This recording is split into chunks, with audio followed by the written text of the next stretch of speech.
Olá pessoal, tudo bem com vocês? Aqui estou eu novamente, depois de um tempinho de umas férias, vamos dizer assim.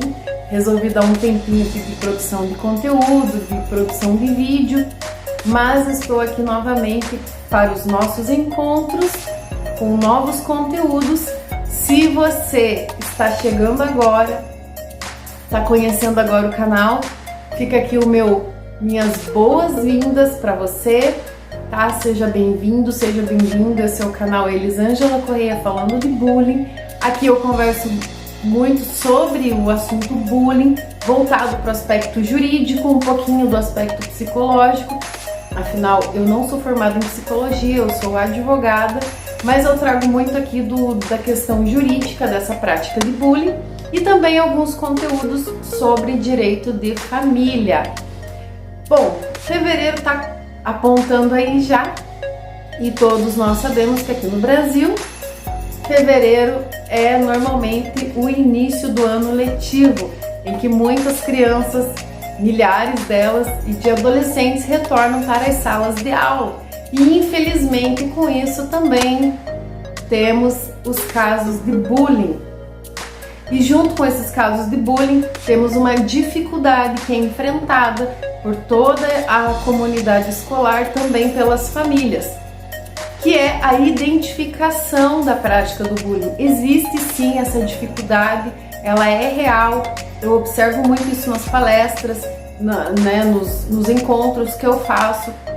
Quem acompanhou a minha live aqui com o professor Djalma no final do ano passado também percebeu isso, né, que há essa dificuldade na identificação do bullying, especialmente nas escolas onde ele mais ocorre.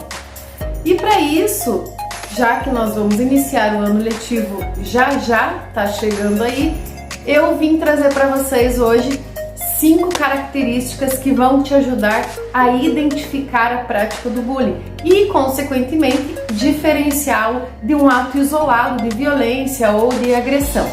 Sem maiores delongas, vamos lá para as características que identificam a prática do bullying. Uma delas que eu quero trazer, a primeira característica, é que ele normalmente ocorre entre pares. Isso significa que ele ocorre entre colegas da mesma classe ou da mesma faixa etária, né, entre crianças, entre adolescentes ou entre crianças e adolescentes, porque ali se engloba toda uma faixa etária, né, de menores. Pode acontecer entre adultos, colegas de trabalho, entre professores, tá? Normalmente ocorre entre pares. Pode ocorrer entre irmãos também, muito comum, mas também pode ocorrer de uma forma verticalizada, que é de baixo para cima ou de cima para baixo, como nós falamos. Pode ocorrer bullying de aluno contra professor ou bullying de professor contra aluno. Pode acontecer dentro de casa, eu já falei várias vezes que existe sim também o bullying familiar. Inclusive, já quero deixar para vocês aqui, vou publicar amanhã um vídeo que traz mais um trechinho da minha conversa com o professor Djalma, tratando justamente do bullying familiar.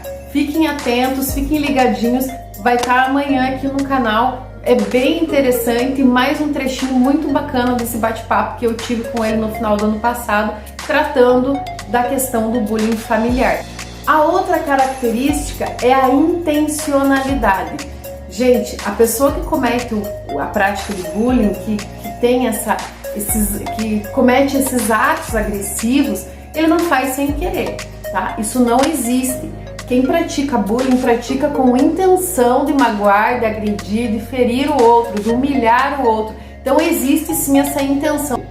Outra característica que é muito importante e eu creio assim que é uma das que pode trazer maior definição para a prática do bullying é a frequência em que ele acontece.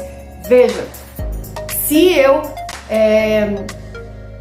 levo um apelido pejorativo para um colega meu, uma única vez, Eu tinha, sim, a intenção de magoar esse colega, de debochar, de brincar com ele, mas foi uma única vez.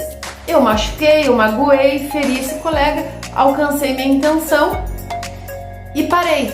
Nunca mais falei isso. É um ato isolado. Mas o bullying é um ato frequente. Ele acontece toda semana, todo mês e em casos assim extremos ele acontece diariamente o tempo todo.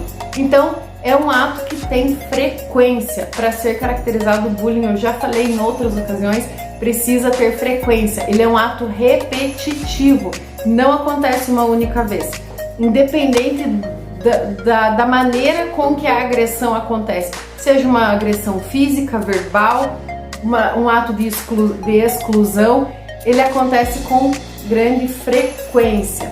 Outra característica também, a nossa quarta característica aqui, é a gratuidade, não é? Muitas vezes o agressor, ele simplesmente chega a ver que a vítima ali, que a pessoa que ele escolheu para ser vítima, tá quietinha ali no canto dela. Mas ele vai lá e agride essa pessoa. Ela não fez nada para ele, ela não provocou, ela não falou nada, ela não o agrediu, não é um retorno. Ele simplesmente, pela intenção que ele tem de magoar, de ferir, de humilhar aquela pessoa, gratuitamente ele lhe defere essa violência, essa agressão. E agora a última característica é uma violência velada. Por que eu falo que é uma violência velada? Aí você vai me perguntar, mas Elisângela, você sempre diz que o bullying é um ato de agressão e violência que tem espectadores. E tem vários espectadores, porque nós temos a vítima, temos o agressor e tem aqueles que ficam só olhando. Ele não toma partido nem para acompanhar muitas vezes, por mais que ele não acompanhe a humilhação, mas ele também não faz nada para impedi-la. Esses são os espectadores. Mas por que uma violência velada? Porque normalmente ela acontece longe dos olhares de adultos, de pessoas responsáveis para impedir essas práticas. Então, dentro da escola, muitas vezes não é nada incomum que a violência do bullying, que tem que ser frequente, gratuita, de forma repetitiva, intencional, aconteça dentro dos banheiros das escolas. Não são poucos os casos e os relatos que nós temos de crianças e adolescentes que sofreram agressões físicas e humilhações dentro dos banheiros. Por que dentro dos banheiros? Porque normalmente é um local que não tem uma vigilância constante, não é? Não tem vigilância constante, não tem câmeras.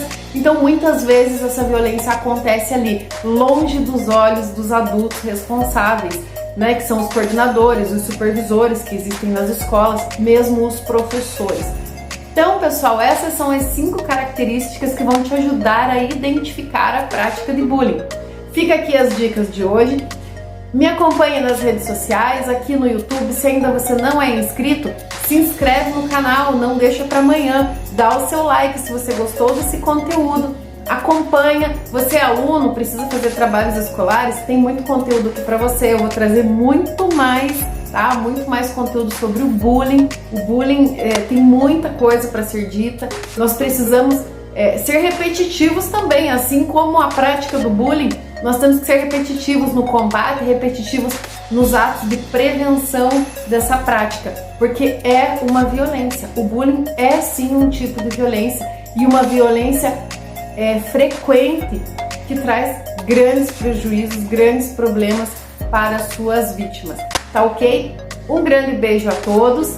Na próxima sexta nos encontramos novamente aqui no canal Elisângela Correia falando de bullying.